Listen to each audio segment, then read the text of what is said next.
It is member-supported Hawaii Public Radio, all things considered, and I'm Dave Lawrence. And we had a really special guest who was on with us this week, Dionne Warwick, doing the Blue Note through Sunday. And what a wonderful person. She said, you know what, come back and we'll do another little chat after the first one on the phone. And that's what we have right here, a very special thing on our Friday that we have together. Thank you so much, Dionne, for being our guest. My pleasure. Thank you for having me again. It is a huge thrill, and you're so welcome.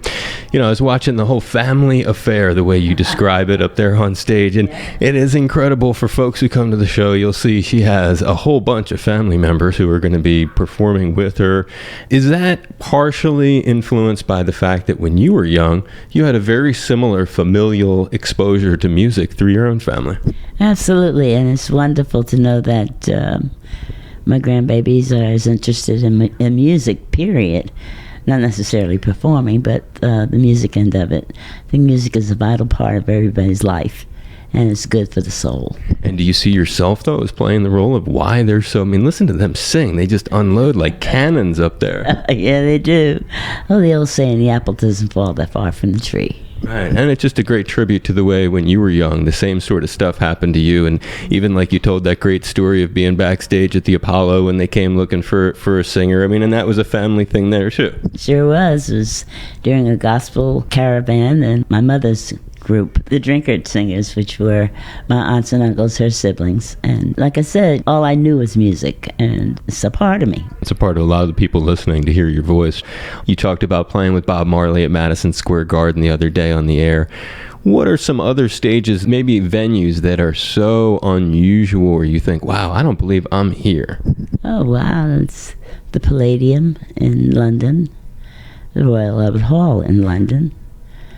I have been truly blessed, in fact, to have been invited to sing in these halls. White House experiences. I know there's some White House experiences through the years. You know, there are many presidents that I had the pleasure of singing before. And Reagan, you saw me with Johnson. Wow. You saw me with... You ever sing for Obama?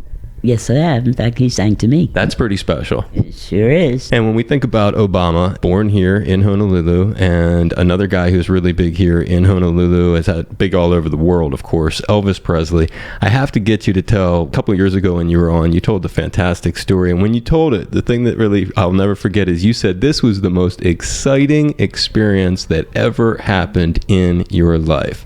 Yeah, you know, I was performing in Vegas at the same time that Elvis was performing. He was at the Hilton, which was known as Hilton at the time, and that's the Sands Hotel. And Jack and Trotter, who ran the Sands Hotel, happened to be going to his opening night. And I told him I wanted to go. And he said, you can't go because you have a show to do. I said, I want to go. And he always treated me like I was his daughter, so I just went into daughter land on him. And he relented. He darkened the room that night, and I went to the show with him. And after the show, well, let me back up a minute to let you know the relationship. The Sweet Inspirations, who are my family, happened to be part of the backing group on stage with him. And I had gone to his rehearsal, and I said hello to him, and he was very nice to me. After the show was over, we went backstage to say hello again, and he did something that was so, I'll never forget it. He decided to put a photograph of himself inside of every single album that was on any music store in Vegas of himself in my albums. And he made the announcement from the stage, you buy Dionne Warwick album, you get a photograph of Elvis Presley. I don't think I sold more albums ever in Las Vegas at that time. It was one of the most magnanimous things I could think of happening to me. Right. What a generous thing to do. And did you ever get a chance to thank him? I mean, Elvis Presley does this for you. What did you tell him? I sure did. Fortunately, we became friends. We lived in the same area in Los Angeles.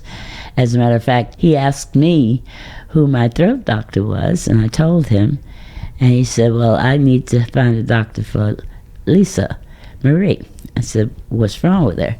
She has to have her tonsils out. I said, my kids had just had their tonsils out. I said, oh, Dr. Edward Cantor. He's the only doctor that could ever do a job like that. He's brilliant with children. And from that day to this, you know, if he was still alive, we'd still be saying, hey, how you doing? Wow, what a personal connection. It had all developed from that experience when the Sweet Inspirations had been backing him. Exactly. And you had never really gotten to interact with him prior to that gig in Vegas, even though your family was working. Had they just started that gig or something recently? They've been on the road with him for quite a while. Yes. And you just had, and by just chance, you had never come across meeting him until then? No, not at all. We just happened to be in Las Vegas performing at the same time.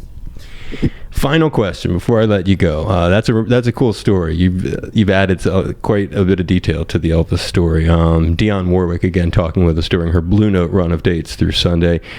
As I said to you the other day, it's a career of partnerships. Not a lot of people. Everybody has a partnership of different kinds, but you've had many with so many different people, as we were mentioning. Whether it's hosting a TV show with Glenn Campbell and CCR there with you and Bert, whether it's singing with Tina, whether it's working with Smokey Robinson.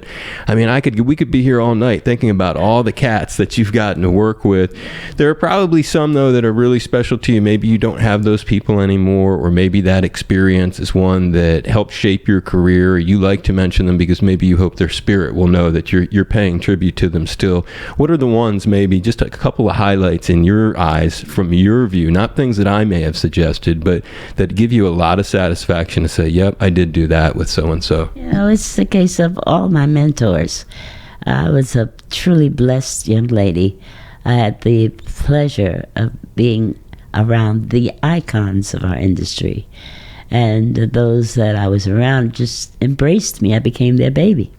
Lena Horne, Ella Fitzgerald, Sarah Vaughan, Diane Carroll, Sammy Davis Jr., who I love and miss him so terribly, Frank Sinatra, who I endeared myself to, and he endeared himself to me.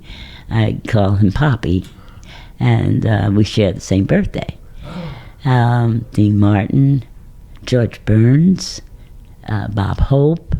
I mean, they all just embraced me, and I became their baby. It's a great tribute to a bunch of heavy cats. You answered it just like I could have wanted.